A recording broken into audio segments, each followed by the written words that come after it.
नमस्ते। आजकल ना एक बड़ी कमाल की टेक्नोलॉजी की चर्चा है। मतलब ऐसी टेक्नोलॉजी जो किसी का भी चेहरा या आवाज इस्तेमाल करके बिल्कुल असली जैसे वीडियो या ऑडियो बना सकती है। कमाल है ना? पर कभी सोचा है क्या ऐसा भी टाइम आएगा कि हमें अपने चेहरे का, अपने फेस का कॉपीराइट या पेटेंट करवाना पड़ जाए? सुनने में ये शायद थोड़ा अजीब लगे, लेकिन ये जो डीप फेक टेक्नोलॉजी है, इसका गलत इस्तेमाल वाकई चिंता बढ़ा रहा है। हमने जो देखा है उससे साफ है कि भाई इससे किसी की भी इमेज बिगाड़ी जा सकती है, गलत खबरें फैलाई जा सकती हैं, और ऐसा हुआ भी है। बड़े बड़े नेताओं, सेलिब्रिटीज, सबके नकली वीडियो सामने आए। हाँ बिल्कुल, और इसीलिए आज हम इसी दिलचस्प और थोड़ी चिंता वाली तकनीक डीप फेक, इसी पर थोड़ी गहराई से बात करेंगे।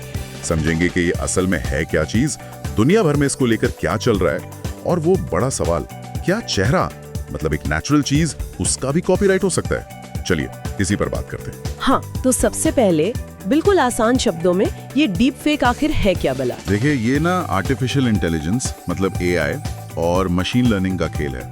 ये टेक्नोलॉजी क्या करती है, कंप्यूटर को सिखाती है कि कोई इंसान कैसा दिखता है, उसकी आवाज कैसी है, और फिर उसी डेटा का इस्तेमाल करके वो बिल्कुल नए नकली ऑडियो और वीडियो बना देती है। और कमाल की बात यह है कि इतने असली लगते हैं कि मतलब पहली नजर में पहचानना बहुत मुश्किल हो जाता है। अच्छा, और जैसा आपने कहा इसका गलत इस्तेमाल भी हो रहा है, तो किस तरह की परेशानियां आ रही हैं सामने?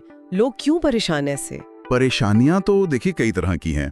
एक तो जैसे लोगों को ब्लैकमेल करने में इसका इस्तेमाल हो रहा है, किसी की इमेज खराब करनी हो, फिर राजनीतिक प्रोपेगेंडा फैलाने में भी इसका इस्तेमाल होता है, मतलब विरोधी नेताओं के नकली वीडियो बना दिए। साइबर फ्रॉड, जो ऑनलाइन धोखाधड़ी होती है, उसमें भी ये यूज हो रहा है।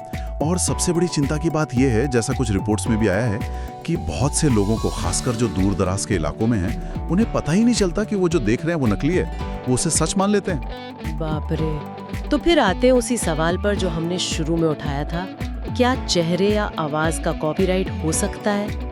अभी के कानून क्या कहते हैं इस बारे में? देखिए, अभी का जो सिस्टम है उसमें कॉपीराइट आमतौर पर मिलता है क्रिएटिव कामों के लिए, जैसे आपने कोई किताब लिखी, कोई गाना बनाया या कोई फिल्म बनाई। चेहरा या आवाज जो कि नेचुरल चीजें हैं, वो सीधे सीधे इसके दायरे में नहीं आते। इसीलिए तो आप देखती होंगी मिमिक्री आर्टिस्ट कितनी आसानी से किसी की आवाज निकाल लेते हैं या मजाक वाले वीडियो बन जाते हैं। पर हाँ, अब ये मांग उठ रही है कि भाई हमारी आवाज, हमारे चेहरे के हाव भाव, यानी हमारी जो बायोमेट्रिक पहचान है, उसके भी अधिकार होने चाहिए, कुछ राइट्स मिलने चाहिए। ये तो बड़ी इंटरेस्टिंग बात है। तो क्या दुनिया में कहीं इस तरफ कुछ हो रहा है, कोई देश कुछ कर रहा है? हाँ, ये काफी रोचक है। जो जानकारी मिली है उसके हिसाब से डेनमार्क शायद पहला देश बनने की तैयारी में है जो चेहरे के कॉपीराइट जैसा कुछ वैसा ही कानून लाने पर सोच रहा है। मतलब अगर ये कानून आया तो बिना इजाजत किसी का चेहरा या आवाज इस्तेमाल करने पर जुर्माना लग सकता है, जेल भी हो सकती है, और वो जो कंटेंट है उसे हटाना भी पड़ेगा। अच्छा, हटाना भी पड़ेगा। यूरोपियन यूनियन ने अभी हाल ही में एआई एक्ट पास किया है। वो डीप फेक जैसी जो खतरनाक एआई टेक्नोलॉजी है उन पर नजर रखता है, और उनका जोर इस बात पर है कि एआई से बने कंटेंट पर साफ साफ लेबल लगे, वाटरमार्क हो, ताकि पता चले कि ये असली नहीं है। बिल्कुल। अमेरिका में भी कुछ कानून लाने की बात चल रही है, और कुछ स्टेट्स ने तो खास तौर पर राजनीतिक या पोर्नोग्राफिक डीप फेक पर रोक भी लगाई है। और चीन में भी डीप फेक को लेकर नियम काफी सख्त हैं, और वहां भी वाटरमार्क लगाना जरूरी है। अच्छा, तो मतलब दुनिया भर में कुछ ना कुछ एक्शन हो रहा है। अब अगर अपने देश की बात करें, भारत की, तो यहाँ क्या स्थिति है? यहाँ थोड़ी मजेदार स्थिति है। मजेदार इसलिए क्योंकि भारत में अभी डीप फेक के लिए कोई सीधा मतलब स्पेसिफिक कानून नहीं है। हाँ, हमारे पास आईटी एक्ट है, मानहानि के कानून है, जो धोखाधड़ी या किसी की इमेज खराब करने वाले अश्लील कंटेंट पर लागू होते हैं।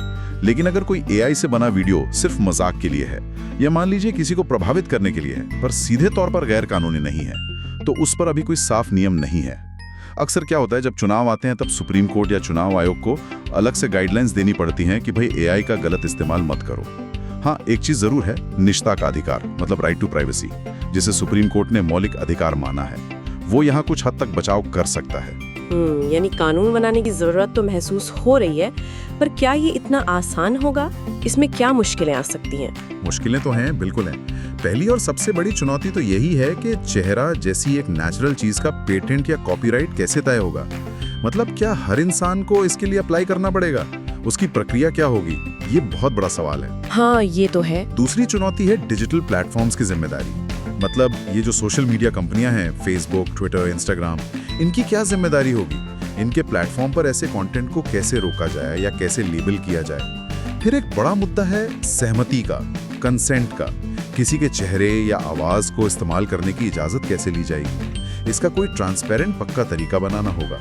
और हाँ, वाटर मार्किंग को जरूरी बनाना, और अगर कोई नियम तोड़े तो उसके लिए सख्त सजा का इंतजाम करना, ये भी बहुत जरूरी होगा। आपने बीच में कॉपीराइट और पेटेंट दोनों शब्द इस्तेमाल किए। चलते चलते इनमें मोटा मोटा क्या फर्क है, ये भी बता दीजिए ना। हाँ, बिल्कुल। आसान शब्दों में अगर समझें तो कॉपीराइट होता है मुख्य रूप से क्रिएटिव कामों के लिए, जैसे कला, साहित्य, संगीत, फिल्में। आपने कोई कहानी लिखी, कोई पेंटिंग बनाई, गाना बनाया, उस पे आपका कॉपीराइट है। जबकि पेटेंट मिलता है नई खोजों या तकनीकी आविष्कारों के लिए, जैसे कोई नई मशीन बनाने का तरीका खोजा या कोई नई दवाई इजाद की। दोनों की वैलिडिटी, मतलब कितने समय तक वो अधिकार रहेगा, वो भी अलग अलग होती है। और भारत में दोनों के लिए अपने अपने कानून और सरकारी दफ्तर हैं जो इन्हें रजिस्टर करते हैं। समझ गई। तो ये जो डीप फेक टेक्निक है, ये जितनी आकर्षक लगती है, जितनी इसमें संभावनाएं दिखती हैं, उतनी ही हमें सोचने पर भी मजबूर करती है। बिल्कुल सही कहा आपने। और यहाँ एक सवाल है जो शायद हम सबको सोचना चाहिए। टेक्नोलॉजी तो बहुत तेजी से आगे बढ़ रही है। एआई हर दिन ज्यादा स्मार्ट, ज्यादा केपेबल होती जा रही है। ऐसे में हम अपनी पहचान, अपनी प्राइवेसी, उसको भविष्य में कैसे सुरक्षित रख पाएंगे? खासकर तब जब कानून बनने की जो प्रक्रिया होती है वो अक्सर टेक्नोलॉजी की रफ्तार से काफी धीमी होती है। ये एक बड़ा सवाल है जिस पर हमें लगातार सोचने की जरूरत है।